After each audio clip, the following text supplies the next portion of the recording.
Next come to 10th question. What is the mouth of river? What is the mouth of river? Mouth of river అంటే ఏంటి?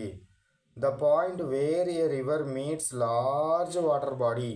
ఇట్లా river అంతా వచ్చి ఇది పెద్ద వాటర్ బాడీలో ఎక్కడైతే కలుస్తుందో, ఈ కలిసే ప్లేస్ ఏదైతే ఉంటుందో that is called as mouth of the river. ఈ రివర్ యొక్క మౌత్ అనడం జరుగుతుంది.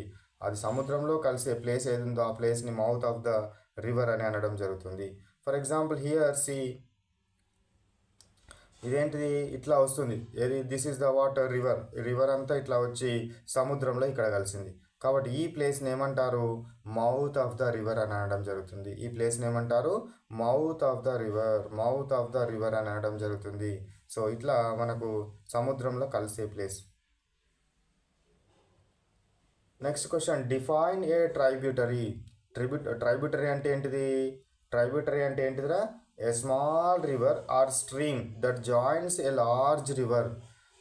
ఒక ఏదైనా ఒక చిన్న రివర్ వచ్చి, ఒక చిన్న కాలువ వచ్చి ఇంకొక పెద్ద కాలువలో లేదా పెద్ద రివర్లో కలిస్తే దాన్ని ఏమంటారు?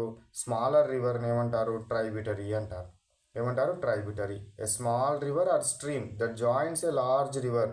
ఈ లార్జ్ రివర్లో కలిసేదాన్ని ఏదైతే ఉందో that is called as water tributary అని అనడం జరుగుతుంది. Next 12th question. What is rain fed river? Rain fed river అంటే ఏంటి? రెయిన్ ఫెడ్ రివర్ అంటే ఏంది? A river whose flow depends mainly on rainfall.